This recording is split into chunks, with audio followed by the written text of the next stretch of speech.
Once upon a time. Welcome to Australian Book Lovers, your destination for imagination.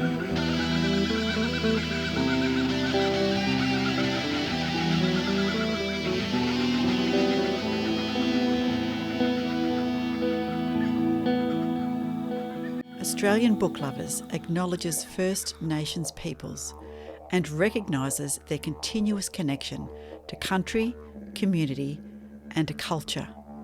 We pay our respects to elders past, present and emerging, and honour the sharing of traditional stories passed down through generations. We're committed to a safe and inclusive welcome for authors and readers of all cultures and backgrounds, including people of LGBTQIA+ communities and their families. A big warm welcome to everyone and a huge thank you for joining us for the Australian Book Lovers podcast.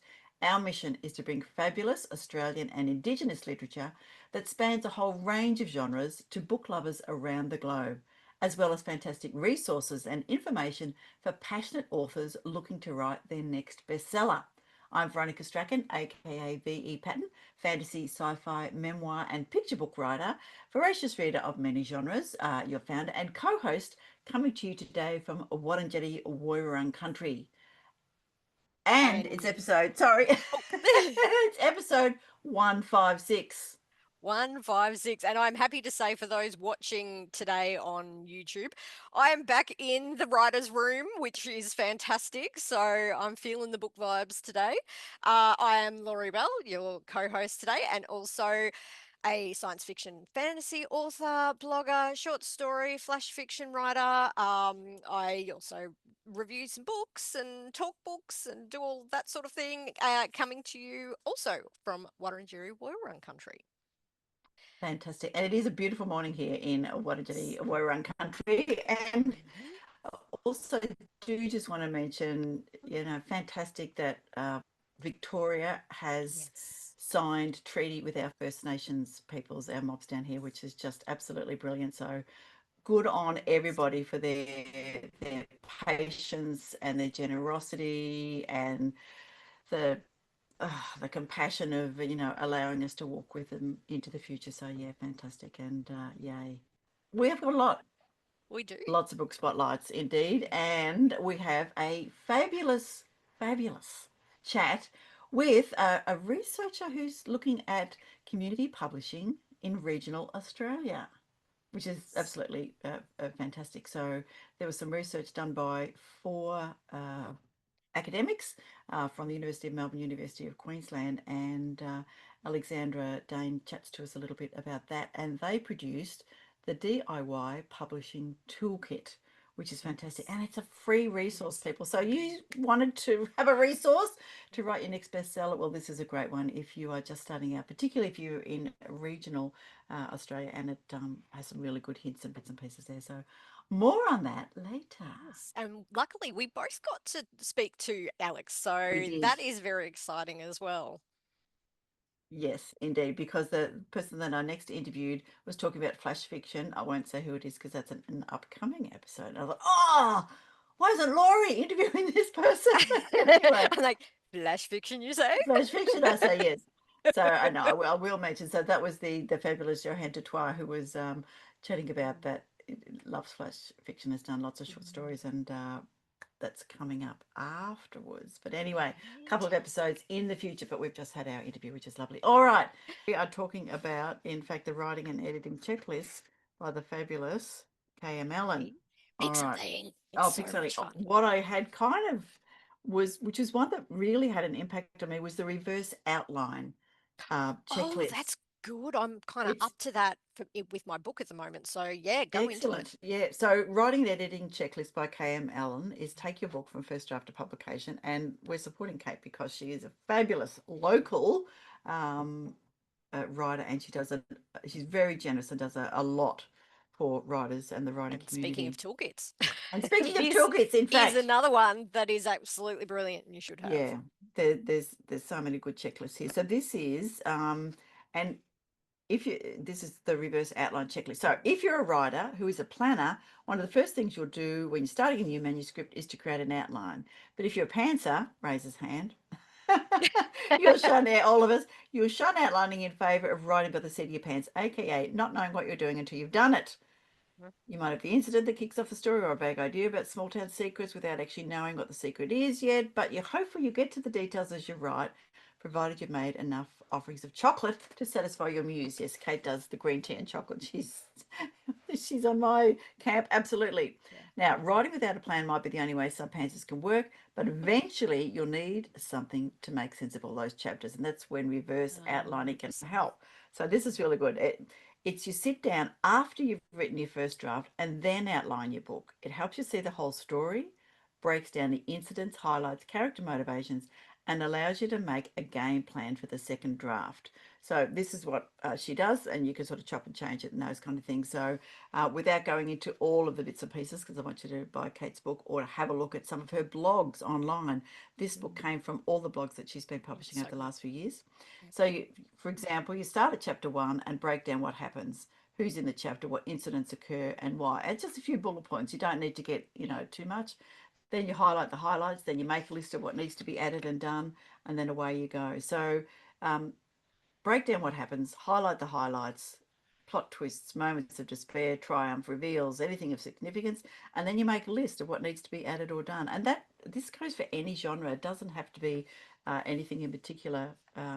It's not applicable to one genre, but I think that the reverse outline checklist was really good, because when I read that some years ago in Kate's blog, I thought, oh, that's exactly what I need, because I had like 160,000 words that just vomited onto the page. I thought, well, I can't remember if I told her that in the chapter or whatever, but doing that reverse outlining just allowed me to see, and I did just do the dot points, and just to see who was in the chapter, what were they doing, and then go, oh, actually, you know what? I forgot to foreshadow that bit as we did It's the the foreshadowing last foreshadowing. week. Yes. Yeah, 100%. I tend to do it around the third and fourth draft, where I've Yep. really, really got my beats in place at that point. Yep. But what am I missing? What have I need to hint to something, what's leading into this? And so it's great to then come back and then go through it. So that's the stage I'm Yep. at the moment with one of my Ah, books. Oh, it's great. foreshadowing. Do we love foreshadowing or not? Let's Or not. see. Or not. Or do we just like, really, if someone else could do the next bit for me, all the editing stuff, I would be pretty happy, that would be good. But anyway, I think it is time for some news.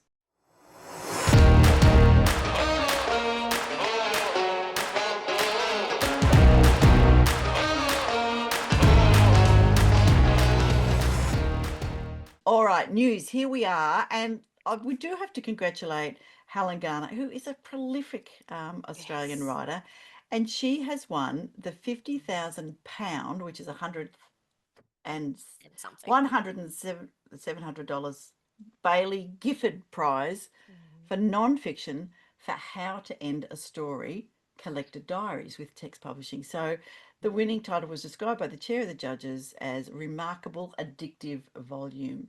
And, Wow. it reveals the inner life of a woman in love, a mother, a friend, and a formidable writer at work, told with devastating honesty, steel sharp wit, and an ecstatic attention to the details of every life. It offers all the satisfactions of a novel alongside the enthralling intimacy of something written in private and just for pleasure. So, it's just amazing.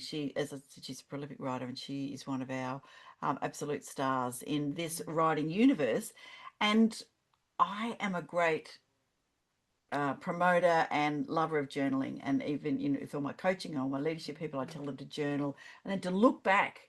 And as part of my own memoir, Breathing While Drowning, that was something that I did, was to look back 20 years and see what that young woman had coped with and go, oh wow, no wonder that was tough, all those kind of things. But there were great moments, and the ups and downs, and the everyday life that was in there. And it is amazing how the ordinary can become extraordinary with time. Yeah. Yeah, Yeah, so I think, absolutely. I love so that. good on you, Helen. That is fantastic. Congratulations. And Yes. two other little short ones. The 2025 Speech Pathology Book Award winners announced, and I just thought that was a really nice reminder of how important stories are and how important reading is for children and for development and all those kind of things. So Speech Pathology Australia put some awards in, and they have got Birth to 3 Years, Where is Cheeky Monster, which is lovely. 3 to 5 years, Don't Worry Felix. And 5 to 8 years, Willow's Gumboots. 8 to 10 years, The Audition. And they've got an Aboriginal and Torres Strait Islander children's book, which is Country by Auntie Faye Muir and Sue Lawson.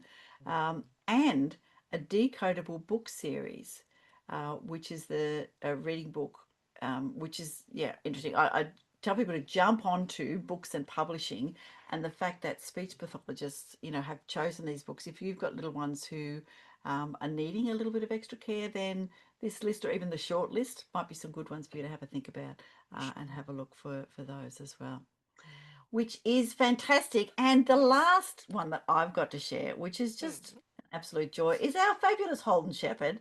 I mean, good on him. Oh my God, totally kicking goals at the moment. Totally kicking goals. He was Brilliant. nominated for Australia's Local Hero Award. Sadly, he didn't win.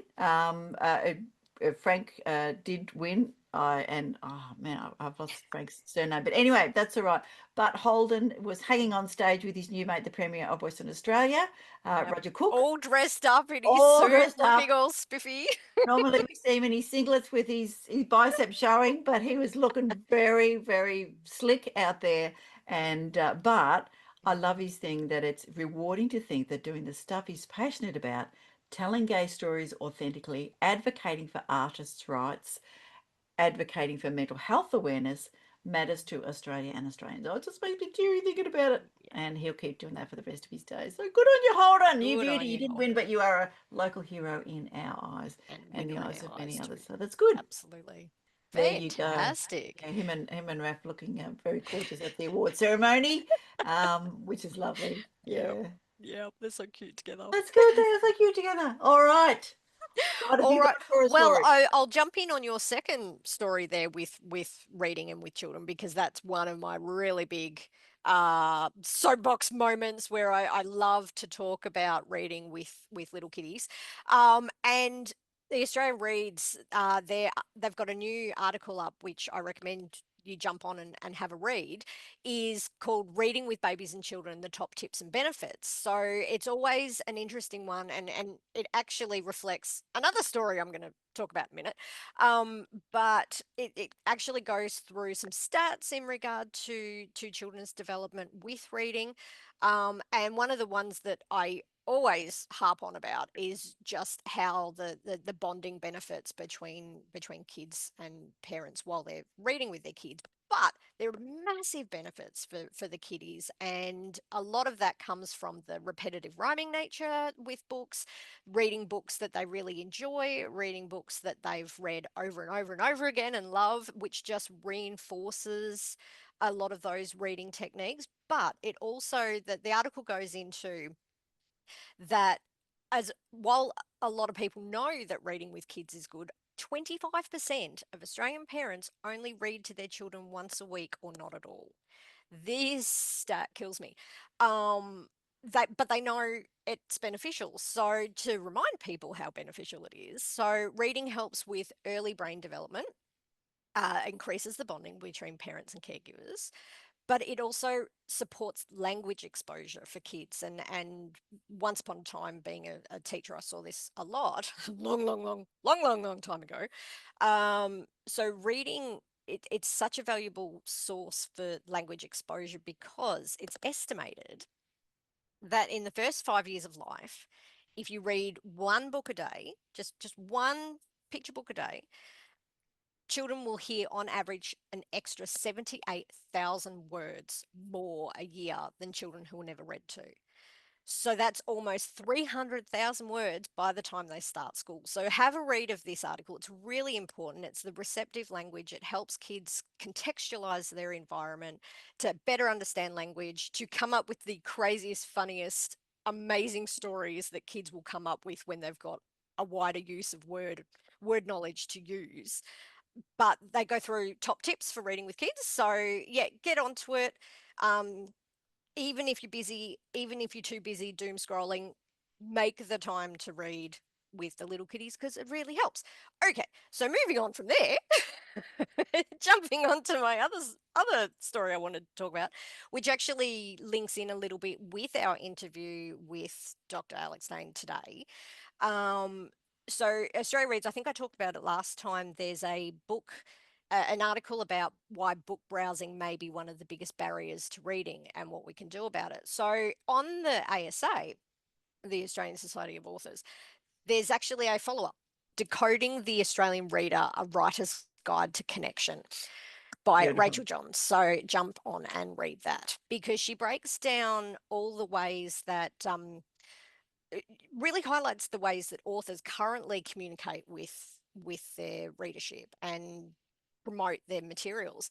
But it's a really good reminder, and in our chat with Alex, she says the same thing, that there are other ways you can connect with your readership, and one of those is by making those connections locally and having those contacts and doing things that are a little bit outside of the book world. It was a really good reminder that as authors, as she says, we identify most with avid readers and engaged readers, which makes sense. We're online, we're blue skying and threading and tweeting and doing all sorts of things in regard to readers. They're already following us. They're already reading our stuff. They already want to know what we're doing. How do we connect with those that maybe want to read more but don't? That's actually a really good question that we all get stuck with, I think, as authors, because Yeah. we promote to our fans or our Yeah. fellowships, whatever. But how do you get wider known? And in Australia, it's really hard. We've such a diverse, broad nation, but a, a lot of Aussies are not online. A lot of Aussies are online, but don't connect in with our little Social niche media. topics, our Yeah. social media, Yeah. and so many of us, that's our go-to, social media. I know I do all the time. That's a bit of a problem because if they're not online and they're not on social media, how are you connecting with them? So it's a really good article. Have a read. I wrote down some notes. One of the things that we've discussed many, many times is the fact that authors, we just want to write a book and we just want to get our book out there. But as indie authors and even really popular, big number one type authors are now having to do all those extra items themselves, the connecting with social media, to have an online presence, to do all of the marketing stuff themselves, because the big houses and the little houses definitely don't have that PR area to do it for them. Authors are having to learn skills that we don't like because if you think about it, authors are mostly introverted. We're very singular. We're in our own little world, writing away, telling ourselves stories. But a lot of the marketing aspects force us to put on our extrovert hat, which a lot of us really don't like. So public speaking, that online presence, but doing it visually, like on TikTok, faces on cameras. How many of us really love that? Probably not a lot. Then you've got the branding, the marketing, the having to learn, if you're not a visual artist, having to learn that aspect to put together your promotional materials because you don't really have someone to do it for you, particularly with indie authors, because we're trying to cut costs, we're trying to save some money, but we're learning skills that we're not brain set ready to do. It's not our happy place unless you're a celebrity author, of course, where being in public eye is your happy place. How do you reach readers? And Rachel goes through some fantastic things in the article, but I picked up a couple. So there are little things like events outside of book ones. So not necessarily an event at a library, but maybe having an event at a cafe or at the market or something outside. And this pops up in the DIY toolbox as well, doing things in the community that are a little bit more outside of your little bookish bubble. So having a different online focus, maybe connecting with podcasters that have a topic similar. They might not be book podcasts, but a similar topic like menopause and things like that with women writers writing their specific women's focus books, for example, or animal books focusing on maybe vets and pet areas and those sorts of podcasts, or starting a book club, connecting with other brands, as I said, speaking events, which again, none of us want to do, but I have done an International Women's Day panel, and it takes you outside of bookish panels, but gets that broader range. So anyway, interesting. She also brought up model reading, which of course feeds into reading with kids because modeling reading is the best, but also reading on a train, outside, in a cafe, out at the beach, out at a park, showing people that books are a great way to spend your leisure time, your pleasure time, your relaxing Yeah. time. That's So it was really good. Have a read. Yep. Very well worth it. Also, one of the things that I did pick up is she points out very specifically that readers haven't disappeared, they're distracted. They're online, Nice. they're scrolling, they're watching streaming services, what have you. I'm the same. I totally agree.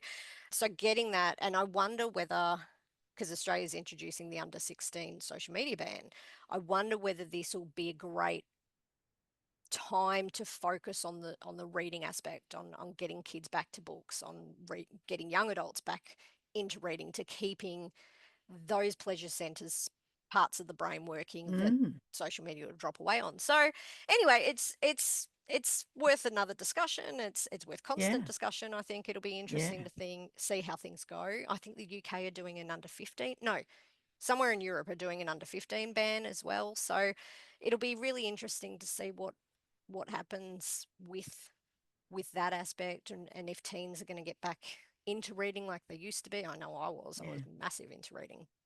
It was before social media. I It didn't was have before, well, didn't I have the was distraction. 15 before the internet, so let's Yeah, just keep moving along. so there you go. So anyway, so I just Fantastic. wanted to point those little aspects out. Thought I'd do a bit of a deep dive into I the think topic. it's important. Yeah, Yeah, I know it's important, and it is something that we're passionate about. I mean, this is part of the reasons we're promoting Australian authors, is yeah, to get more people reading about, what they see and who they are. And I think that yeah, is vital. And, we encourage people to see themselves in their books. So, yeah, people from all areas of the world and society and ages, and just get out there, read, yeah, people, read. yeah. But also I reach out to other yeah, connections, and that was definitely. one of the things, because she had a great quote. Hang on, where is it? So she says, when you make a genuine connection with a person, they're much more likely to pick up a book. And I think that reminded me of my debut when I had my book event for my first book. I did that through my local theatre because I was big into the voluntary theatre work, and was working a lot backstage and all that sort of stuff. So I was able to not only use the location, but also to come in on that massive community that really supported me because they were my friends. Happy for So you. Yeah, yeah, they were happy for me. They were my yeah, friends. And yeah, same with, I had a book event at one of my workplaces way back in the day. And they also, it was a workplace. I yeah, only knew, my direct team, but they had that in the kitchen, and it was like, yeah, let's talk about the book and stuff like that. yeah, So I made more sales then through those two events than I yes, think I have done in a long time. yeah, And that was that yeah, connection. They knew me. yes. So if only I knew everyone in the world, that would make life so much easier. Wouldn't But it just? yeah, Yes, but I think Alex talks about where they did some research in the regional areas and having everyone know everyone. And I thought that absolutely reminded me of that time, and yeah, it does work. So, yeah, but yeah, spot on. how many authors want to get in front of people? We have to learn these skills, guys. Yeah, It's just yeah, something we have to do. yeah. And there are ways, and I can coach you in those ways if you are desperate to get out there. Public speaking, Same, we can do some same. bits and I've pieces. done Yeah. presentation skills as a training course at my work. So So maybe we need to, maybe we need to do some work on that in a future episode. But we've got so many books to read. In fact, we probably need to go to I do. Book Straight to our spotlights. spotlight because I've been waffling way too long. No, it's important stuff, Laurie. It is Yeah, I important think so. stuff.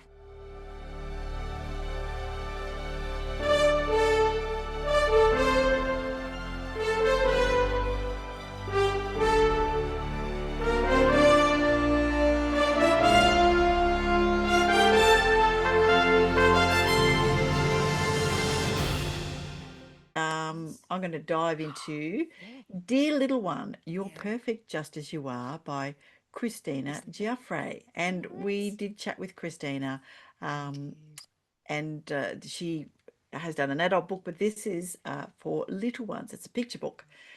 Believe in your own magic. High on the rock of Gibraltar, hidden beyond the winding trails and ancient stones, is a magical woodland that appears only to those who need it.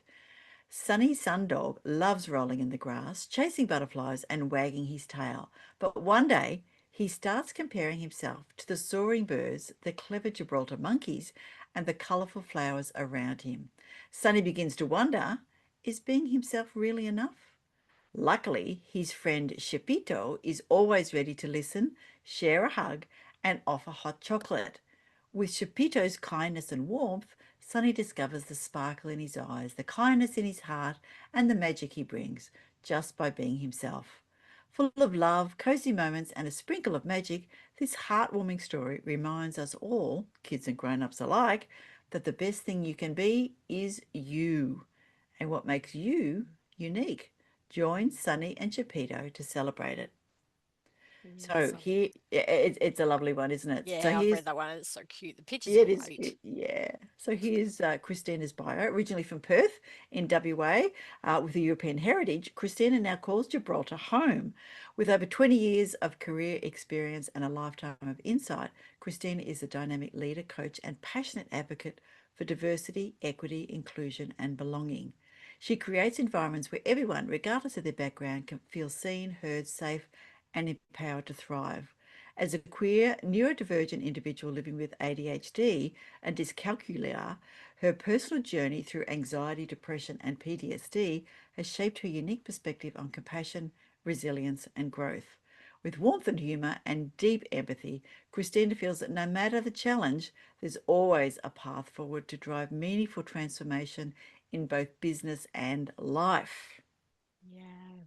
Such a good book. That one, so cute. Okay, so Authorpreneurship, The Business of Creativity by Hazel Edwards, which is a nonfiction. So authorpreneurship author, which again fits in with a lot of our talk today, is the seller who initiates. The business of creativity is changing, not just in the formats in which ideas are presented internationally, but also how authors perceive themselves. Today a creator needs to be an authorpreneur. Yes. Oh, this is so true. So apart from crafting words or images for specific audiences, this means learning the marketing, publicity, and technological, legal, and entrepreneurial skills to establish and maintain creative self-employment in the business of ideas. Author includes any self-employed creators in the core business of ideas, whether illustrator, designer, writer, or multi-skilled innovator in various mediums. Many are very small businesses or sole traders in ideas, but unless they operate in a business-like manner, they will not survive. IP, intellectual property, is the core business while time, energy, and idea management is part of the process. Great ideas will not reach audiences unless creators can stay in business and survive financially. Point. Even those who find the concept of linking creativity and business a philosophical challenge will find a common sense approaches here. Beginners, mid-career, and established creators alike will find strategies to use tomorrow in authorpreneurship. So I'll actually add that there are a couple of other books. So we've got Writing for Young People by Hazel Edwards, also nonfiction, and A Kaleidoscope of Ideas, Hands-on Activities for Gifted Minds by Hazel Edwards. So Writing for young people, the blurb, writing for young people includes techniques for overcoming procrastination, how to write for different age groups. I need the procrastination one. Writing for different age groups and interests, and then how to market those scripts. Author educator Hazel Edwards has run workshops online and mentored in person internationally as well as regional areas. And so the other one, Kaleidoscope of Ideas, hands-on activities for gifted minds. A user-friendly resource, Kaleidoscope of Ideas, contains activities designed to help develop creative thinking skills in all ages, but especially mid-primary to early secondary. A free downloadable sampler gives a taste of the creative activities, covers topics ranging from everyday to global. Each can be used as a tool to develop systematic creative thinking. The hands-on activities for gifted minds may appeal to some homeschooled students. And It's kind to, of perfect for what you've been talking about, I isn't know it? it just fits our topic I today. didn't, yeah, these were just the next ones that came up, but it was like, Magic. okay, thank It's you, magic. universe. That's right. So let me tell you a little bit about Hazel Edwards. So author educator Hazel Edwards OAM writes across many genres, including nonfiction. She's mentored many aspiring writers, although better known for picture book classic There's a Hippopotamus on Our Roof Eating Cake, which is one of my favorite books of all time.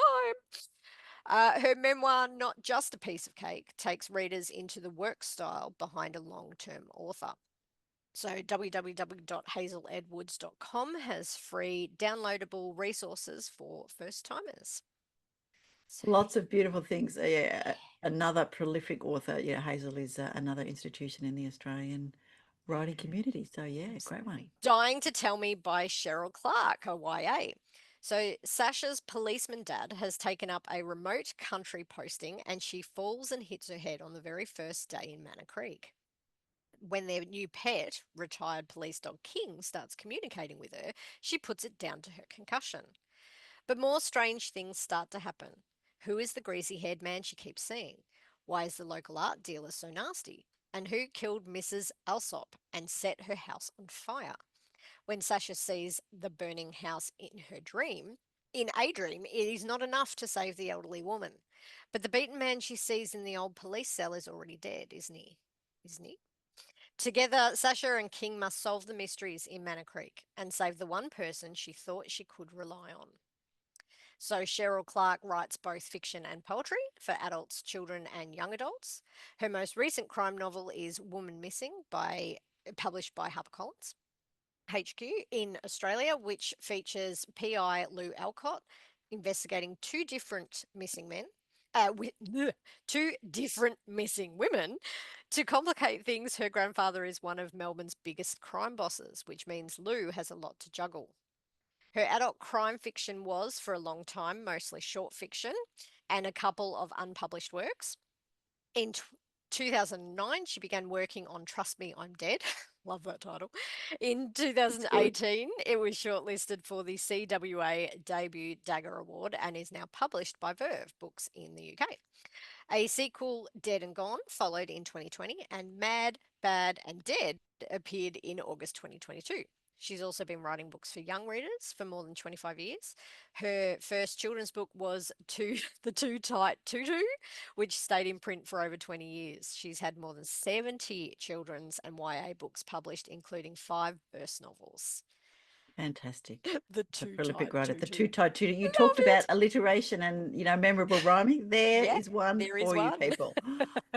It's lovely, and I'm sure even if you can't get it in print, that it will be in libraries somewhere. So there you Absolutely. go. Or maybe we could bring it back by having people ask for it all the time. Yes. There is Always Love by Vanessa Majorano, which is a children's book. When life brings changes, challenges, or big emotions, it can feel hard to explain these things to young children. There is Always Love helps little ones understand that no matter what happens, love always remains. As a mother, nothing prepares you for the emotional and physical challenges that come with a serious illness. When Vanessa Majorana was diagnosed with Hodgkin's lymphoma, her daughter was only 18 months old, and she had just given birth to her son. She didn't have a second to process the news. Before she knew it, she was receiving chemotherapy and thrown headfirst into a whirlwind. Vanessa experienced every side effect imaginable, from infections to nausea, fatigue, hair loss, and everything in between. She was constantly in hospital, which meant countless nights away from her children. That separation was one of the hardest things she's ever had to endure. Vanessa was initially told her treatment would last 6 months, but her journey stretched over 3 grueling years, involving multiple rounds of treatment and 17 surgeries. But it was losing her hair that was the most emotionally confronting aspects of her illness. Her daughter Milla, who was only a toddler at the time, wouldn't go to her without encouragement. She didn't have answers that made sense to her then, but she promised her there was still love, always love, no matter how Mummy looked or felt. Vanessa faced the heartbreaking challenge of explaining her illness in a way their little hearts could understand. So There Is Always Love is the first in a series of books designed to explore other difficult topics like illness, grief, anxiety, and separation, all through the eyes of young children, with the reassuring message that no matter what, there is always love. So Vanessa's bio: she is a passionate children's author, a mum of two, and a fierce advocate for families navigating hard times. After her own experience facing cancer as a young mother, she was inspired to create gentle, supportive books that help children understand the big feelings that come with life's challenges. Her mission is simple: to remind children that no matter what happens, there is always love. And after years of working in office management, Vanessa started her own virtual assistant company. This business began when she was going through cancer. Vanessa needed to keep working to manage medical bills and everyday expenses, so started offering administration and business consulting services remotely. As it grew, she was supporting the businesses with revenue growth and operational systems while undergoing treatment, healing from surgery, and raising two small children. Vanessa now consults for a number of companies and helps stay-at-home mums, some of whom are going through illness and others who are raising children, find flexible virtual work they can do from home. Wow. Wow, that is a story Yeah, and a half, Vanessa. absolutely. My goodness. So, to go into a different area now, we're jumping into middle grade. You choose Mega Prehistoric Peril by George Ivanov. A mega interactive novel for the highly adventurous. Read if you dare. Mistakes will cost you dearly. You go on a school excursion to a new dinosaur themed educational centre. Raw. Do you go to the animatronics exhibition and discover dangerous robotic dinosaurs? Or the Research Institute, where a rogue scientist has been experimenting with dinosaur DNA? That never ends well. Or perhaps you uncover the secret time travel project. Hey, where pressing the wrong button accidentally transports you back in time. Whatever you choose, it's going to be mega. Oh, that's just hitting in on all the fun stuff there. Love a time travel project. So, the Yes, author, George Ivanov, is a Melbourne author who's written more than 100 books for kids and teens, including Monster Island, the interactive You Choose series, the RFD's Adventures, and Other Worlds series, the Gamers Trilogy, and the non-fiction survival guides, as well as a ton of school readers and educational books. We have got so many prolific writers today. we have. George's books and stories have been shortlisted for numerous awards, and he's even won a few of them. George drinks too much coffee, hip hip, Is there eats too too much much coffee? chocolate, hip Is hip, there too much chocolate? and watches too much Doctor Who. Oh, that's George, we no. need to catch up. He has one wife, two children, and an uncontrollable imagination. Love it. Fantastic. Yeah, George. And who doesn't love the You Choose books? I mean, they are so much fun. And another great way to get kids to pick because it's a bit of an adventure and you can go back and forward. Yeah, love those And books. a generational thing, because I was doing them. I love those books, and now my nieces and nephew love those books. It's fantastic. This is Yeah, good. love it. All right. Our final book for today is Crimson Light Polished Wood by Monica Razuski. And this is a contemporary novel which we gave away in the last giveaway newsletter to our subscribers. Dominique Heck Leonora has relocated to Melbourne from London and falls in love with Margaret, a fellow teacher who 3 years later dies of cancer. While still grieving for Margaret, Leonora meets and befriends Anna, the Polish woman who lives next door. Crimson Light Polished Wood illuminates with subtle ease the influence Leonora has on Anna's daughter Lydia, introducing her to the world of literature and art. This is a novel about the ways we all long for acceptance and how those we might feel most in touch with, including parents, siblings, and mentors, can often have different values and views about us. As such, it is a beautiful work about art, gender, inheritance, understanding, and celebration.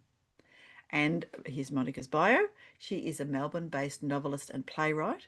Her first novel, The Archaeology of a Dream City, was published in 2021 by Balestier Press UK and shortlisted in the New South Wales Premier's Literary Awards, New Writing in 2022.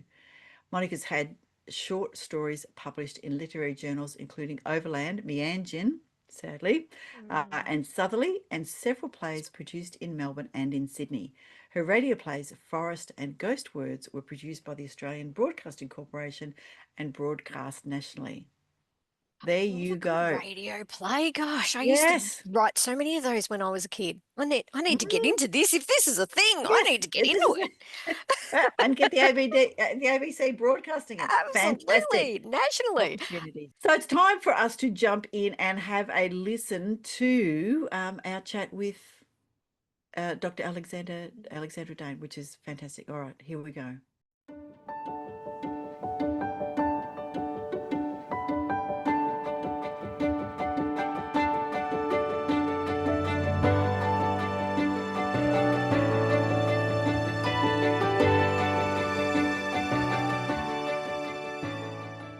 Good evening, listeners, viewers. Welcome to our interview with Dr. Alexandra Dane, who we're going to call Alex from here on in. And she is representing 4 authors who've come up with an absolutely fabulous book that we needed to share with you immediately. And it's the DIY Publishing Toolkit.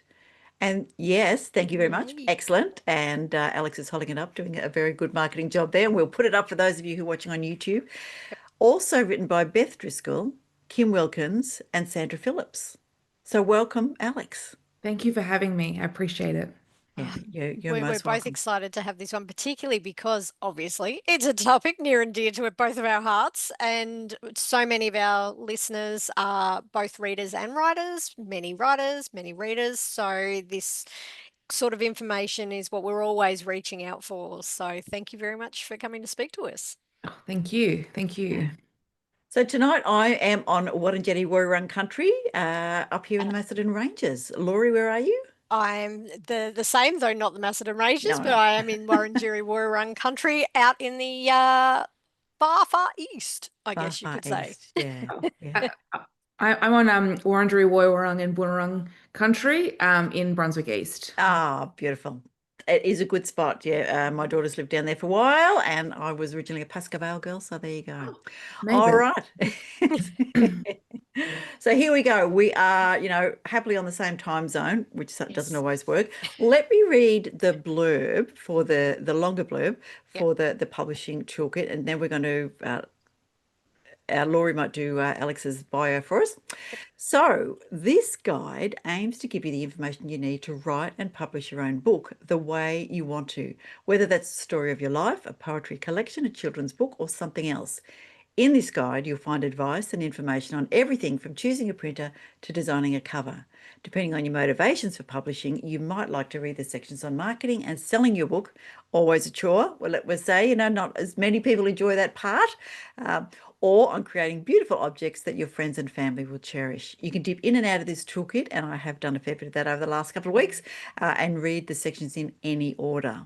This guide is the outcome of years of publishing experience from the authors and the people they worked with. The 4 authors, as I mentioned, Beth Driscoll, Kim Wilkins, Alexandra Dane, and Sandra Phillips, are academics who teach and research book publishing at the University of Melbourne and the University of Queensland. Sandra has also worked as a publisher and editor at IAD and Magabala Books. And Kim is also a fiction writer who has published over 30 novels. Between them, they've published 85 academic articles, nice total there, 10 academic books, and taught thousands of students about writing and publishing. So come well credentialed, let's just say, for this book. The 4 of them came together in 2023 for a research project, Community Publishing in Regional Australia, and we're going to ask Alex lots more about that. Publishing has traditionally been concentrated in the capital cities where multinational companies are based, but they wanted to raise the profile of the DIY publishing activities happening outside of major cities. They partnered with 7 organisations. 3 industry groups had an interest in learning more about and meeting the needs of DIY publishers. Let me say that again. Booktopia, an online retailer that is an Australian alternative to Amazon. Busybird Publishing, a company that supports writers to make books, and Small Press Network, a peak body for small publishers in Australia. They also partnered with councils in 4 Australian towns, Alice Springs, Mapantway, Broken Hill, Winton and Ayr, and conducted interviews and workshops with local writers in each place.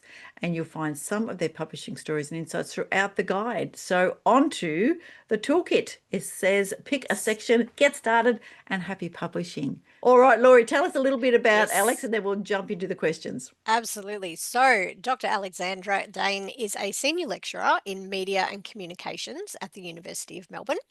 Her research focuses on contemporary book culture and publishing practice. Dane's research, or I want to say Alex, but your bio does have your surname, so I will go with that. Dane's research explores the ways that power and value are generated and understood in the contemporary publishing sector, and how power and value intersect with gender, race, and identity. She's the author of Gender and Prestige in Literature, Contemporary Australian Book Culture, and White Literary Taste Production in Contemporary Book Culture.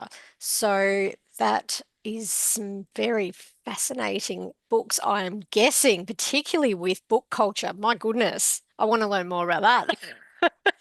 Well, if you come and join us at the university, Laurie. Yes, yes, absolutely. And you can podcast all the lectures. That would be good. Mind you, probably the students would be very happy with that, and they could just listen and watch. All right.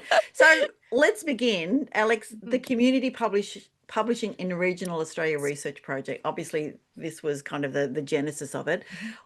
I want to know why regional, because I'm a big, living in regional and having done, rural and remote health and all of those kind of things. I really want to know. Tell us about that choice. That's a great question. For us, the majority of us live in Melbourne and Sydney in our project team, but one of our researchers at UQ, Professor Kim Wilkins, she's in Brisbane. So we all live in big cities, and that's where the majority of sort of big publishing happens in Australia. Predominantly in Sydney, but also in Melbourne and a little bit in Brisbane. And we wanted to see what was happening outside of that, because the story we're kind of told a lot as readers and writers is that, these are the kind of center, like the center of the industry. But that can't be everything, because there are people who are writing and publishing everywhere. And sort of that hunch, together with the new digital technologies that allow for more ease in that process, and to break down these kind of geographical barriers, we were just interested to see, was there a relationship between new technologies and kind of a growing number of people who are writing and making their own books outside of these major cities? So that was sort of the first part of our kind of inquiry. And the other part is just that, that hunch where you sort of think, well, there's this huge part of Australian literature that is not being talked about.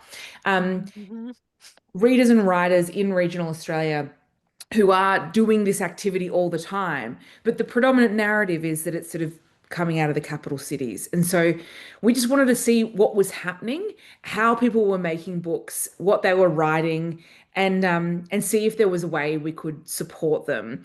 So we were awarded some funding by the Australia Research Council to do a linkage project, which allowed us to partner with the organisations you mentioned. And one of the great things about that was partnering with the local councils in different regional areas who are not only champions of their regions, but just so deeply knowledgeable. So you don't have these kind of 4 city slickers just rolling into town and blundering about. We have people who help us to kind of meet people and discuss these things. But it's just been the most fascinating project, because everywhere we go, there are people making books, writing their stories, communicating with their communities.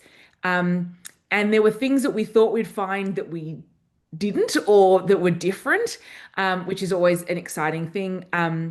But overall, there's just such a lively amount of activity that is happening. And Australians love reading, and Australians love writing. And I think that's that's happening everywhere. And digital technologies are allowing that to kind of happen at a, I don't know, maybe not at a greater amount, but with a bit more ease, I think. So you mentioned, sorry, Laurie, I'm just going to dive in again. No, jump. You mentioned that you found some things that you didn't expect and some that you did. So, what did you expect to find? And maybe what was your most surprising finding? Well, we expected to find a lot of people who were writing and publishing, and we did, which was great. I think I sort of predicted that we would have people we would find more people who were using platforms like Ingram Spark or Amazon to publish their books. And we did find some people who were. So like that is happening. But the interesting finding from my perspective was there were a lot more people than I expected who were writing their books and having them printed locally and who were not kind of networked into these technologies. And by talking to different people about the ways that they were printing the books or publishing their books or, getting them into the world, we were able to work on the sort of DIY publishing toolkit and use the things that they were doing, the things that they wanted to know more about, pull that knowledge into the toolkit, but also find out the gaps in the knowledge and try and fill those for everyone. So I was really surprised at how many people were printing their books with the local printer. And I mean, it makes sense now you sort of say it out loud, but I was really fascinated by how a lot of the authors who were using their local printer wanted to keep the business in their community. So where I'm here saying you can get print on demand and you can have them for $4 a copy rather than $30 a copy from your printer, people appreciated that advice, but some people were like, oh no, I know that, but I would like my friend the printer to be involved in this process. And so I think I didn't expect it to be so deeply networked in communities. And that was like exciting to see. In Alice Springs, the local printer is called Coleman's. And every person we spoke to was like, no, I got it printed at Coleman's. And there's sort of a signature of Coleman's books that we could start to identify. And which was like a nice thing to kind of start to see. But yeah, we got to know the local printing shop. And I think that was a really kind of, it's an interesting finding and one that I really appreciated because people do really care about, like, their kind of local economy is really important to people. Yeah. Well, I was going to say that as you talk about the toolkit and the fact that you can jump in and jump out anywhere, and that as you've talked to people, all the experiences are so different. A lot of us who have been doing it for a little while now, we did come into it higgledy-piggledy, and you are forced to learn things as you go and find networks and find ways to do things and who's done this better and what.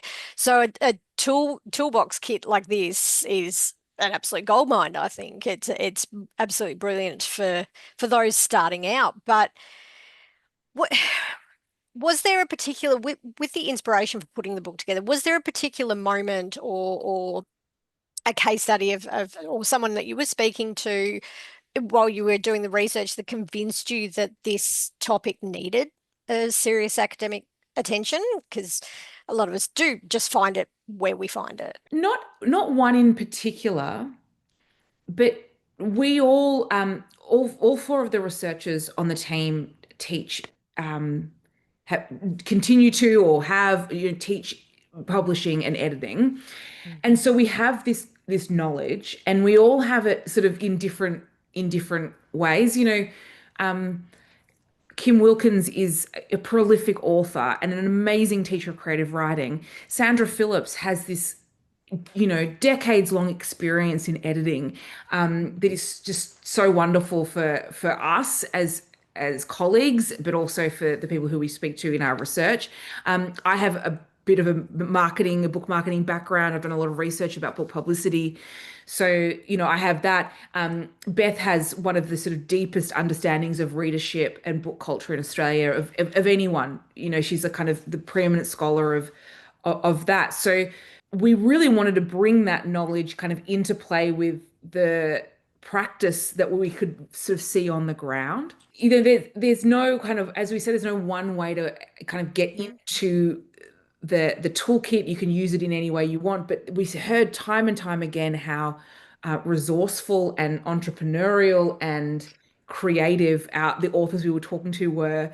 And a really common story was, I wanted to write a book of poetry. I wanted to write my memoir. I wanted to write the history of the local theatre, for example. And I didn't know how to do that. And so I just asked around. I spoke to my librarian. I Googled. All these kind of things. And I asked this person in my local writers group. And so there's a lot of information gathering, which is very labor intensive. And people know how to write books. That's the bit that gets them there. But it's the manuscript they can write. It's the kind of daunting prospect of going from manuscript to book, which I think is one of the things that the majority of people kind of were seeking information about. And everyone that we spoke to has their own story about who they spoke to and the bit that they found challenging and who helped them to get through it. We spoke to a romance author called Kathleen Ryder. She's in Alice Springs, and she I've writes got some of her books on the side. Yeah, she writes a wonderful like sort of medical romance, flying doctors romance, and is very networked in her like romance community, and she's quite a remarkable person. And we're talking to her about how she got started and what were the barriers to her. And, creating a website was really challenging, but she reached out to her son, who is a real whiz at that. And, they connected over that, and kind of she learned all these new skills in web development. So, everyone who we spoke to has like found their way through. We just wanted to perhaps help them to find it maybe a little bit easier, or the next person. Everyone's so skilled that we spoke to because they've learned so much. But we've been giving these workshops in all of our fieldwork sites, and so we wanted to be able to give people, the toolkit. This is your reference guide, so that they didn't have to feel like they couldn't make a book cover or they couldn't get their book up on Amazon. All of these things are available, and we just wanted to make it really simple. Yeah. Because as you say, with books, we start off just saying, I want to write. Yeah. I want to write. You don't think I need to be a marketer and a have you got an public ISBN? relations, and are you an artist, and do you have a ABN number, and do all of those things that you don't think you're going to need, and you realize you do, and you do need to become a project manager and a finance manager and a marketing guru and an artist. And it's like starting a small business. It absolutely is. Yeah. I mean, we talk about, we gave a workshop to the Northern Territory Writers Centre a couple of weeks ago, and which was great. And they're such a great group of writers who are running that organization, but we had a great group who were learning as well. I spend 5 minutes talking about like the cost of postage, and not just like the cost of postage, but the labor involved in like going to the post office. And I can kind of hear myself saying it. I think, God, this is so dull. But it's such an important, like, it is. It's such an important part of the process is getting your book from you to your reader. And sometimes if you're going to have it printed yourself, then you're the person who's doing the shipping, then but it is so involved, and you a lot of the people we've spoken to, all of the people we spoke to have just become really they either were really entrepreneurial or they've become very entrepreneurial. Like these just kind of savvy business people who have taught themselves in the majority of cases, and we've talked to them about it, and it's fascinating. Was there any one particular case study story person that really sits with you, that had an amazing impact. I mean, it sounds like you met some brilliant people. Oh, everyone we've met is so brilliant. I mean, Kathleen Ryder, who's writing romance, she is just a, a truly impressive author in terms of the amount that she writes and the readership she's built and the community she's part of. I am particularly fond of an author in Winton in sort of central Queensland. Her name's Grace Elliott. She has a pen name, which is Fela Freeze. And she wrote a young adult novel called A Spot of Bother. And it's about a Dalmatian sheepdog, which I was born and bred in Melbourne. I didn't know why that was interesting. And she had to explain to me that a Dalmatian can't herd sheep. No. And I just felt like the biggest dumbass in the world. and she's looking at me like, who is this woman? Anyway, so I spoke to her and she was telling me about how she started she's a big creative writer. She writes a lot of fan fiction. But she started kind of generating the idea for this YA novel when she started working as the local postie. And so on her rounds, I don't know how familiar you are with Winton in Queensland. It's a gigantic area with very few people. So a lot of sheep farming, a lot of cattle. So if you do the postie round, there's a lot of driving, Yes. And that gave her a lot of time to think about the story. And before that, she'd been working at a museum, and she said that her work was so involved and she was always talking to people and doing things. And so there was less time to think. And she then started working as the local postie, and that afforded her this time to think about her story. And that was a fantastic kind of way for her to start writing that. But it also was a fantastic way for her to market her book, because she knew everyone on the postie round. Yes. And she'd say to the person she was delivering the mail to, my book's been released, it's $25. Do you want a copy? And they'd say, here's $25, drop it in the post box next time you're coming around. Yeah, perfect. And Her so own distribution. I just loved how like her life in so many ways gave way to be creative in this way. Also, her parents are agriculturalists, and so they've always got like the wool guy coming over or the cattle guy coming over. And Grace's mum is also like working overtime on marketing the book. And excellent. And so the whole family's involved, which is really, really nice. But that one, like that connection between the work and the community and the output really kind of stays with me. And it's a great novel if you're interested. It's very funny. That's really good. She's a very funny writer. How long did it take you, all four of you, to put the book together after the research was done? Because it sounds like the research was a lot of fun. Oh my God, the research was so much fun. We're so lucky. It's the greatest job in the world. So the book, the toolkit, it's a really tough question actually, because it is the culmination of sort of the workshops we were doing and then the kind of research that we're pulling in and the people we're meeting and talking to. So the first place we went to was Mabantwa, Alice Springs, and we went there it would have been August of 2023, and the project has just started. It's like the first thing we did. And we had this big presentation to the workshop to give to the people of Alice Springs, working with their library, which was such a privilege. It was, it was a great workshop. I'll say that. It was a great workshop, but we have refined it, every time we've given it, and we've reflected and said, this didn't work and that didn't work. And what was interesting is that, what we thought people would want to know and what we've ended up are not the same thing. And we are in debt to the people we've spoken to produce this. So, it's sort of 2 years of work plus, Sandra's 25 years as an editor and Kim's multiple decade career as a writer and us as academics. But yeah, we started the first workshop in August of 2023, and so it is, and this was sort of finished around the same time 2 years later. And it's a really interesting thing to look back on that version of the workshop and then what we came to like with the toolkit.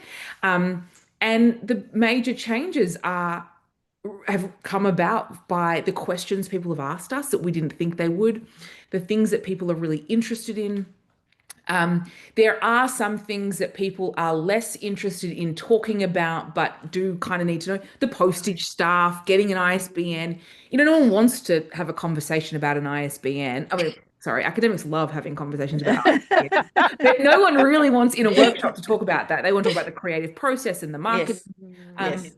So, that might have come out a little bit of the workshop, but we've put it into the book so people can just like look at it when they need to or refer to it when they need to.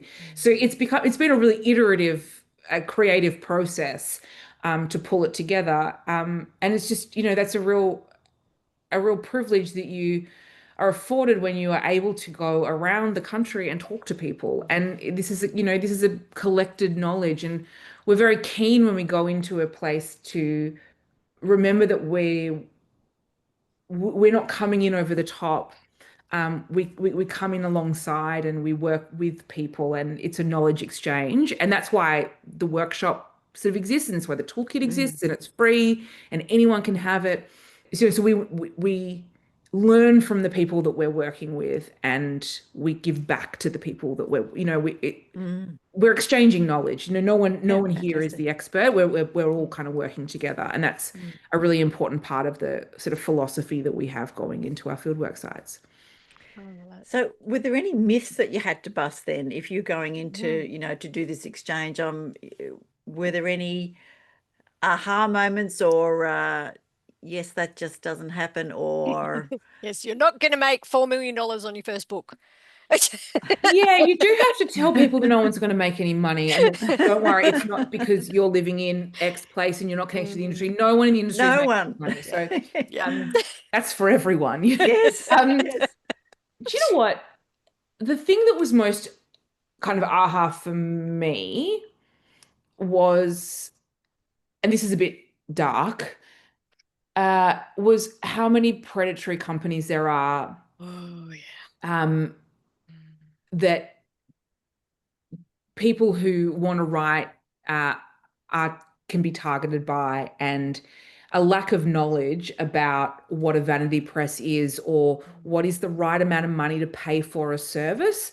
That knowledge gap was very enlightening and kind of worrying to us. We hadn't really thought that much about it going in, but it has become a really important thing that we talk about on the other side. And, some people have paid lots and lots and lots of money and, I don't know, been ripped off, which is really sad. Some people have paid a little bit of money and it's not that bad, but the product was not that good either, but it's okay because it wasn't that much. And there is just a real lack of knowledge and what to look out for. So we talk a lot about, and this is in the toolkit too, but in our workshops, we talk a lot about what is traditional publishing, what is self-publishing, and what is vanity publishing, what to avoid, but also, what is this kind of emerging author services model where, if you want to pay someone to design a book cover, how do you do that? Because if I couldn't design my own book cover, I couldn't design my way out of a wet paper bag, that's just not my area of expertise. Or if you want to pay someone to do the typesetting, or if you want to, that's a legitimate thing to pay for. Yeah. If that's the thing you want to outsource. And we always say, editing is actually really good value for money. Like the amount you pay and the product you get is actually pretty good.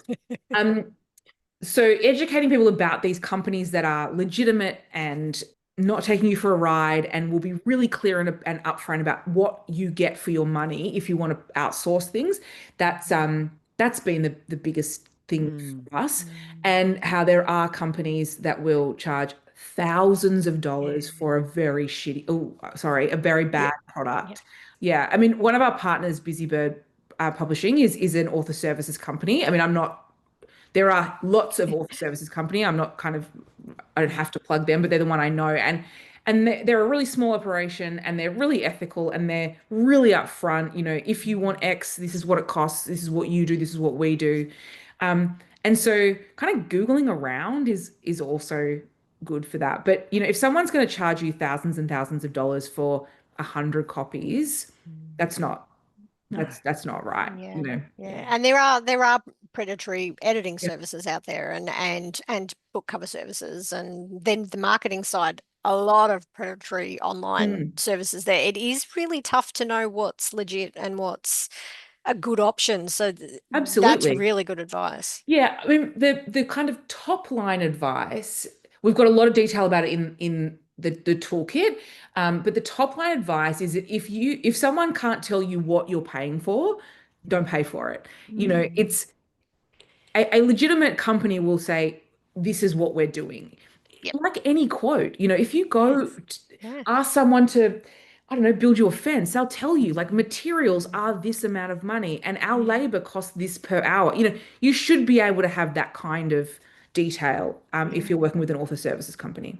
Yeah. No, agreed. Yeah, And- overpromise, underdeliver is the And it is tough, and you need to know where to target your money. As we were saying, you were just pointing out that there isn't a lot of money, and you do need to target well, and having that prior knowledge before you start reaching out to spend that money is definitely an important thing. But in your discussions and in your travels, did you find a lot of questions in regard to what is the market like? What is the reading culture like? Because as we know, there's so many, the reading levels are dropping, and getting kids wanting to read a book as opposed to scrolling through their phone is hard, and it's getting harder, and every day it's a slog. So when you're talking to people, particularly in regional areas, what discussions were you having in regard to that worldwide option? What are the realistic options for selling books and things like that? Yeah, it's a great question, and it really does come down to like the why, like why are you writing this book? But there are a couple of things that I think really stand out to me and that I feel very heartened by. The first is that your local community, wherever they are, your community want to read your book. That's a given. If you write your memoir and you're living in, I don't know, Ayr in the Burdekin Shire, and you write your memoir, the people in Ayr want to read that because that's their history too. We don't live isolated, we live together. And so there is always an audience for your work. That's the first thing. And the second thing, and I think this is kind of linked to specifically to the regional, every place we went to, it's not just the places we went to, but the places that we're kind of talking about, these regional places, are fascinating places. They have 60,000 years of history. They are full of interesting people, interesting industry. Broken Hill is one of our fieldwork sites. That's a fascinating place. Tourists go to interesting places and they want to read local stories. Yeah. And so there kind of is a market for this. It's not big. It's not life-changing, but there is like a readership for local stories that is like both in your community and really far out of your community. And I think that the key to finding those people is relationships, which can be a bit challenging for writers if you're a kind of lone wolf, and which is a lot of writers are. But your local bookstore wants to stock your book. And I don't even care what your book is about. Like they do, they really do. Have a relationship with that person. Your local news agent wants to stock your book. This is what we've found out. Go and give them a copy. Give them 5 copies on consignment. Sale or return. Become your own distributor. And then kind of moving beyond that, the tourist shop. The place where there's like local handicrafts. They want to sell your book. But also the tourist stop. So the place, like tourist information center, if there's an established like building, not just like a kiosk, they also want to sell your book. And so, you know, the community is tied to the work and the work is tied to the community. And I think that sometimes people forget that. And I now, me and my research colleagues, all our offices are now full of these amazing books that we've picked up, you know, across our travels, where people have made their own books about their town. Great one about like the local cemetery in Broken Hill. You know, what's the history of the cemetery? Fascinating. You know, it I'm hooked. I want to know. spooky, if I'm honest. If I'm being honest, it's spooky, but it's like it is fascinating. And the impulse to write that, the feeling that you should be writing this story doesn't just live in you. It is interesting to your community. It's interesting to people who care about where you're from. And I think that we often talk about like falling reading rates and all of that. And that's real. Like I'm not trying to brush over that. But if we sort of take it outside of like schooling and literacy and sort of push that to one side and actually think about like the person to person of it all, people want to read your book. And not 1,000 people, but maybe 100, you know? It's good. Also, I live in Melbourne, so I don't have community like that. You know, I'm not connected to the other 700 who live in my town. I am barely connected to my next door neighbor. But I've learned a lot about community, and that's been really inspiring to me. Yeah, that's fantastic. Tell me, do you think that, and look, indie publishing has certainly changed in, you know, since both Laurie and I have, you know, been publishing. Do you think traditional publishers have learnt anything from indie publishing? No. That's my first reaction too. Just thought you might have noticed something, but no. Okay, moving on to the next question. I think that they take the wrong lessons. Yeah. I don't want to get in trouble. I mean, I don't think I'm important enough to get in trouble, but, you know, I think a lot about the way that authors who are with, you know, either independent publishers, you know, in Melbourne or part of the Big Five in Sydney, and how, you know, especially a debut author has to sort of come with this sort of built-in marketing arm for social media. I think about that a lot, and how challenging that must be for authors. And not all authors, obviously. Some people are probably very good at it, but I think like that's the wrong lesson they've taken from like DIY publishing. You know, they haven't, from my perspective, which is only one perspective on one particular side of this, but yeah, it's rather than learning from the creativity and the entrepreneurialness and the kind of amazing like savviness of self-published authors, it's more extractive than that. It's like we'll take this idea that we don't have to do this thing because you've got to do it. You know, I just think that it's there's not a lot of respect for the expertise of the self-publisher. Okay, we'll leave that one and go on. Laurie, your shot. Yeah, all right. Sorry, I'm not implicating you in that opinion. That was an Alex Dane original. But no, I would have to absolutely agree with you. And I keep thinking the benefits of traditional publishing are just going down and down and down. If you know, one of the things it used to be was that they had great marketing arms, but it's, you know, and I think what they forget is that a writer lives in their own head for so long. And they live in their little world, and their computer room or wherever they're writing their story and doing their research. They tend to be a little bit more introverted. Yeah.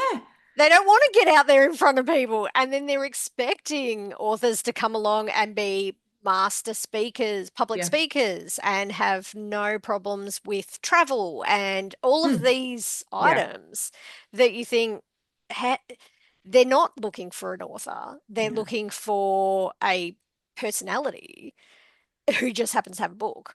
Yeah, and do you know who has the worst personalities? Authors. I'm kidding. No, it's true though. True. Because we put it on the page. We don't. Yeah. And that's one of the challenges. You know, can I tell you a story about someone else from Winton? Yes, Um, yes.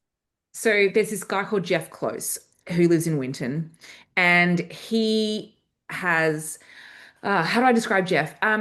He runs the Outback Writers Festival. He's on the board of the Waltzing Matilda Museum Cultural Wow. Centre. He has a store in town. He has I think a cattle something. Um, and he also publishes books. Wow. And I think he uses Ingram Sparks, like print on demand services. And we interviewed Jeff, and he's one of the most charismatic people I've ever come across in my life. And he said, I said, why are you doing this? Like, he published his own books. He wrote like a history of Qantas, which is like a thing about that region, and some other things. He wrote a history of the local cinema, and but he also publishes like an annual anthology from the Outback Writers Festival. He's got short story collections from people around town, and there's like 50 authors he's published. He's quite a remarkable person. And I said, you know, what's the deal like with the money? Or what's happening with the money? And he said, oh, when the books are delivered, I give them to the author, like, you know, 50 or whatever. And I give them $2 a copy, and I get $2 a copy. If they sell the book, they keep the profit. If I sell the book, I keep the profit. He doesn't do a lot of selling of the books. And he says, you know, I say to every author, get a stall at the local market, go and talk to the Lions Club, speak to the primary school, you know, whatever. And I was like, okay, well, that seems like, you know, you're asking your authors to do all this work. And he said, no. The book is just bringing our community together.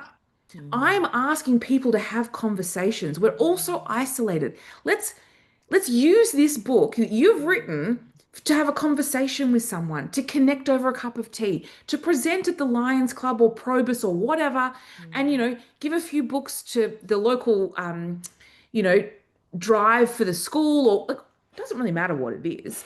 But he is just so keen to use the book as this kind of vehicle for connecting people in really remote areas and getting people talking. And I think that, to me, like, completely changed my perspective on book marketing. And like, maybe this is a bit much, but it changed my perspective on like what books do. Like, they connect us, and of course they do, and that's why we're here. But sometimes we forget that. Like, we do forget that this is a technology of communication, and I think Jeff really sees that, and really champions his 50 authors. That's Amazing. And that is absolutely true. And, you know, as I mentioned earlier, having done a lot of work in rural and regional communities in the health field, not the publishing field, that's communities are like huge families, particularly those little country towns. And, you know, we often are working with the hospitals or the health service, and that's what everybody knows. Everybody knows who's unwell. Everybody knows who's the butcher. Everybody knows the chemist. Everybody knows the doctor. And, you know, it all is that support there. And when you ask them to do something innovative or ingenious, like a book or a local movie or whatever, they're going, yeah, I know, so-and-so will do that bit, so-and-so will do that bit, and they will all support each other. Yeah. It's something I think that Melburnians and people in the suburbs learned a little bit about during COVID, when they had to rely on neighbours. But that's how country towns have always worked. Yeah. And it was, you know, it is just brilliant. Yeah. And if you think about the difference between, you know, the kind of the original question here, which was why we were interested in regional instead of Melbourne and Sydney, that's kind of it, because they're doing it differently. People in Sydney and people in Melbourne, look, I'm not casting aspersions on other people's communities. Like, I don't know what everyone's doing with their lives, but I've published books. They're academic book. No one wants to read them, but I'm not speaking at the local Lions Club. I don't have a market stall. Again, if I did, everyone would be like, what are you doing? I'm not connecting in those ways. Yeah. And I think that's partly because, born and bred in the city. Yeah. No, but it is good. All right, Laurie, I've forgotten whose turn it is. Where are we up to? No, that's all right. Well, I was just going to jump in if that's all Yeah, right. go for it. Again, sort of tail ending off a couple of different questions that we've had, because Australia is so big and there is so many remote areas. There are so many stories that could be told and that are being told in these little country towns that I think would be amazing for the rest of us to be able to read, and we'd be all over that sort of thing. Yeah. I mean, stories about cemeteries in the middle of Australia. I mean, that would just, that blows my mind. So those sorts of, it would be amazing for us to have, and that's what we try to do with Australian book lovers. We try to bring Australian books to a more, to a wider setting, but it is such a shame that we don't really have that connection, that drive to bring more Australian stories into that wider market space, which I think is a real loss. Yeah. And it's the market is the issue here, because the National Library collect all of these stories. I mean, they haven't collected all of them, but they want to. They want you to deposit. A lot of writers don't even know. They don't know that that's a requirement. Yes, we are. I am constantly talking about legal deposit. Yeah. Again, I get the fascinating topics. Postage. No, but legal deposit is actually a really important one. Important topics. We really encourage people to deposit. We always say at the end, make sure you deposit in the National Library, but also your state library. Yep. So there's this kind of grey literature, or this record, this non-market record of books. But just because it's in the National Library's, repository, if it is at all, doesn't mean you have access to read it. And so I think there's like a kind of issue here. And, Australian Book Lovers is like the perfect platform for like bridging. It's kind of like legal deposit for people who for readers. Yes. For book lovers in Australia. Absolutely. It is. Definitely. Yeah, so I think that is a real shame, and I don't know what the answer is. I mean, the AusLit database do a huge amount of work to make sure that there's a comprehensive record, but even then, we did some research using AusLit data recently published. It's open access, so like anyone can read the paper if they want. If they don't have to, it's an academic paper, but it's about, what we try to do is capture, like, what are the numbers? What are the numbers of people, who are publishing, and where are they? That'd be interesting. Top line being everywhere. They're everywhere. And, we don't imagine that we have a full picture. We just have the fullest picture that we can, or that exists. But yeah, that is the real shame, because, yeah, a book about the Broken Hill Cemetery actually is fascinating, fascinating, heartbreaking, a delight, and a little spooky, And I don't know what the answer is to connect readers with these books. And I want to shout, like, go to Broken Hill, then it's amazing. Yes. But that's not read local. And I will admit that every time I go to a place and it's got the local author, I buy the book, because I know how hard it is, and I just go, yep. If I go to a market and someone's got a stall, I'm buying their books, even if they're not particularly fabulous. I am this. Local market tomorrow morning. Okay. Well, just try and stop me. Like, a man's not made of stone, Veronica. That's it. That's exactly right. Exactly. Yes. Yeah. Yes. All right. One more little topic I want to squeeze in if we can, and it's about AI and the new kind of digital tools. How do you think that they will influence, or are influencing, self-publishing? Oh, it's so hard to predict. I think the most profound impact from large language models, automation, and that kind of stuff will be around design, typesetting, maybe covers, but maybe less covers, because there's a real creative element to that. But layout, and making sure that the book cover is not the graphic or the image of the book cover, but like that it's all aligned properly. You know, I really feel like it's going to be used in ways to kind of reach compliance rather than overrun creativity. Because Okay. Yeah. you both know, like, writing a book is hard, and fulfilling and transformative, and people who want to write their books want all of those experiences. And so I think with the creative stuff, I think that's pretty safe because people really care about their own creative expression.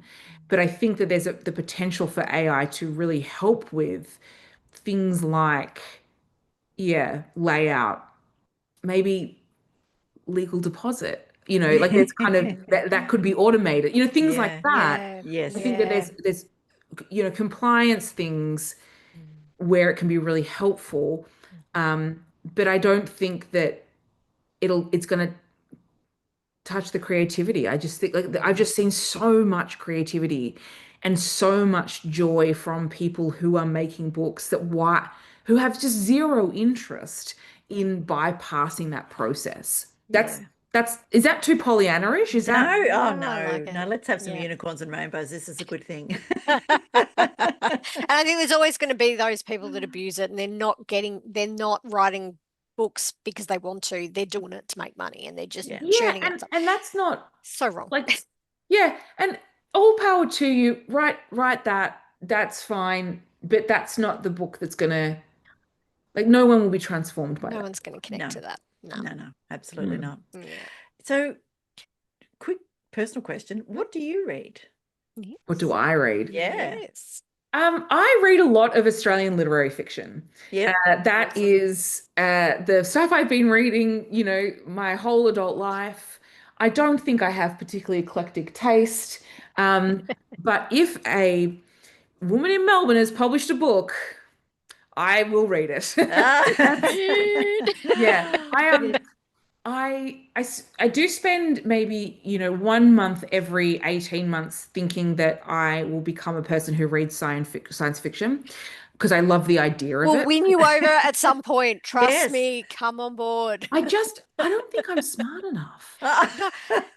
No, remember, it's all about people. It's all about people and connection, and it's that same with sci-fi, And so same I with try, fantasy. and then I think I'm kind of lost, but I'll get there. Like, I know it's there for me. Like, I kind of just know, but I've just got to, yeah. Take that step.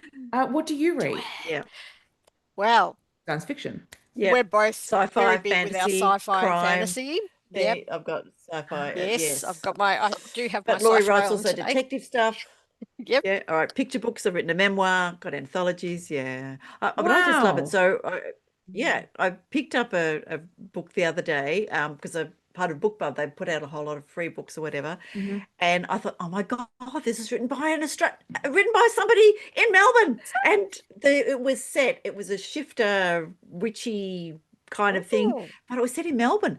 And the headquarters Send was me the in East dates. Melbourne. They were getting on the tram. I'm going Send me the tram. details. And coffee. And I'm thinking, yes. So I had to then go and buy the next 3 in the series. So, you know, that's what happens if I had to. feel I that was doing the familiar same language. thing. I was reading Yes. a suburban murder mystery. You may have seen my review, actually, Veronica. That was set in the eastern suburbs of Melbourne and mentions Maroondah Dam, and I'm just like, oh.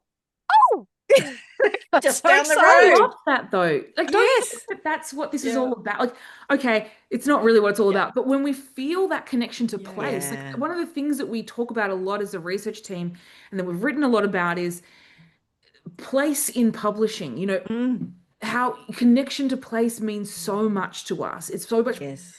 a part of our identities. And so seeing your place is very important. And I know that I've been speaking for a full hour, so I will stop in a second. But, you know, when we were in Broken Hill, we were speaking to this amazing woman called Jane Vaughan, who runs a bookshop / writing organization called Big Sky Stories. She's remarkable. And she used to be an English teacher, and now she's running this bookstore. And they run creative workshops for young people, and they've written an anthology together, and it's usually sci-fi and fantasy and dystopian stuff around. I mean, Broken Hill, kind of the landscape really lends itself to that, Yeah. that kind of thing. But she said, the kids here don't ever see stories that connect to them in the place that they're from. And so we're making the stories. And I just like that. That's catnip to me. I love it. That's got to awesome. be there. Yes. Yeah. A sci-fi story that you might love is one that I read a little while ago. An older woman, fantastic as the protagonist, Love a it. knitter. So she's from the Country Women's Association. Even Well, better. I love her. Accidentally gets caught on a spaceship that leaves Earth, that the aliens have decided that they're going to leave Earth. They kind of not invaded, but then somebody else came. And it's just hilarious, but it's fantastic. So she's in her 70s, she's knitting, and she's Love accidentally it. been stowed away on a spaceship. And it's like, and she left from Love Canberra, it. like, Love it's like, it. Well, I love that. it's like, I just had to read it. It was like in one sitting, I just had to go through it. It was just fantastic. So Wow. more local power to us. All right, one piece of advice to finish on that you would give someone who's sitting on a finished or almost finished manuscript. What would you say to them? Get someone to read it who hasn't read it before. Yeah, nice. Yeah, fresh pair of eyes. Yep. But also keep going. Like, Mm. it's there. Like, Yeah. it's the hardest part's done. Yeah. It's only the most annoying part to go. Yeah. I like that. That's a Nicely good put. way to Nicely describe put. it. Fantastic. All right, Alex, as you said, we've come to the end of our time, but thank you so Yes. much, Dr. Alexandra Dane, co-author of the DIY Publishing Toolkit, which is available free, and we'll put that in the show notes. And it is now also available on the Australian Book Lovers website, and you can find that on the non-fiction page. So keep your eye out. You can also find it on Booktopia, because yes, I was looking before, and a lot of the other online stores as well. So Yes, please. Fantastic. It's available in a PDF and a Word document, depending on your desired format. So it's brilliant. go for your life. Go for your life. Yeah. Thank you. Amazing. And thanks for your time tonight. Thank you so much. thanks, Alex.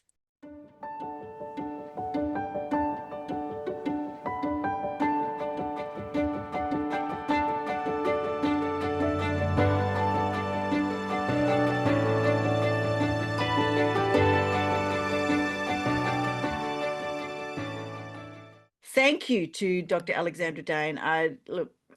What can we say? It is fantastic. It's a beautiful resource. It's free. There's lots of good ideas. And I love that as you mentioned beforehand, the local community supporting each other. So brilliant. And there's some great chapters on professional author photos, which I didn't mention before, but that's one of those things that authors hate to do, but you have to. Press releases, it goes into using your friends to boost the signal, which is where I got lost down my little rabbit hole, but also promoting your book, different ways you can do that. And also newsletters, like it really goes through all the additional things. There's heaps on writing the book to start with. There's heaps on editing and getting it published, but then it does have some great tips for all the extras that you kind of have to do as an author. So it's great. And it's a gentle read as well. Yes. Yeah. But sorry, I was rude and jumped in, but I was going to say, how good were her stories on the regional areas and how authors are connecting with their readers? That was fascinating.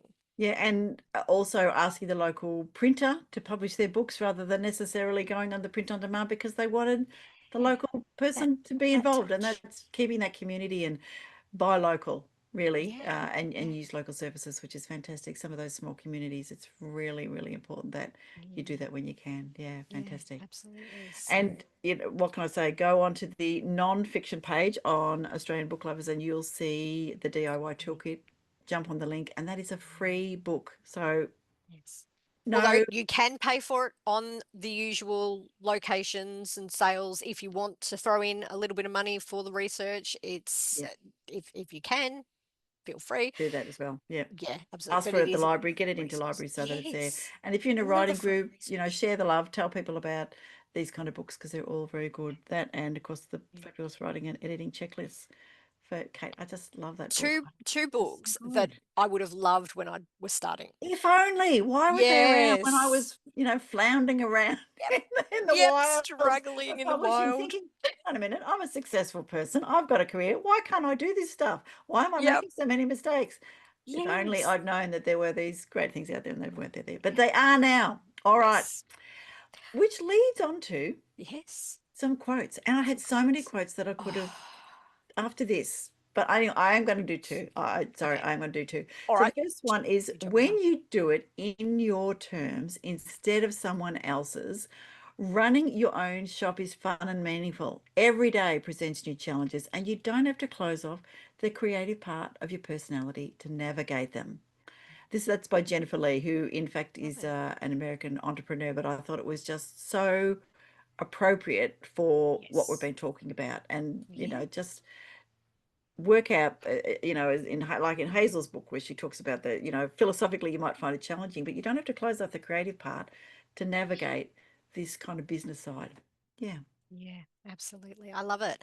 Mine was also a little bit on that writer side. So Octavia Butler, who I love to quote, every story I create creates me. I write to create myself. Every story I write adds to me a little, changes me a little, forces me to re-examine an attitude or belief, causes me to research and learn, helps me to understand people and grow. And I thought that was Wow. very fitting with a Oh, lot that of the is so topics we were good. talking about today That is too. so good. Yeah, yeah, yeah. I love that one. Oh, I don't know if I can follow that. But anyway, all right, I am going to take this other one. So this is one that I have loved for a long time. Surround yourself with the dreamers and the doers, the believers and thinkers, but most of all, surround yourself with those who see the greatness within you, even when they don't see it, even when you don't see it yourself. Yeah. And you love that one. So that's by Edmund So Lee. fitting too. No relation to Jennifer that I know of, but it's from his book, Dorothy Wordsworth, The Story of a Sister's Love. She was the sister of William Wordsworth, who was a Oh great wow, English poet. yes, So yeah. yeah, and this is, it's a great story. But yeah, I love that. I Surround love yourself that. with the people see the greatness within you, even when you don't see Yes. it in yourself. And I know both you and I have great partners who allow ourselves to explore that greatness, even when we Yes. procrastinate and do all of those things. Yeah. Yep. Yep. Yeah, yeah. Yep. He's But very good at helping my procrastination, I have to admit. oh yeah. Well, Ian does enjoy my procrastinating baking when I do get that kind Oh. of little thing. Ooh. Feel Yeah. free to come over here and procrastinate bake over here because I'm terrible at that stuff. Oh, yeah. One of the things we were chatting about last night as a family was because Cassie's just done this pasta baking course, so we were all enjoying the pasta, Nice. and we're saying if you could do a course, what would you do? What would you learn to Random. do? Yeah.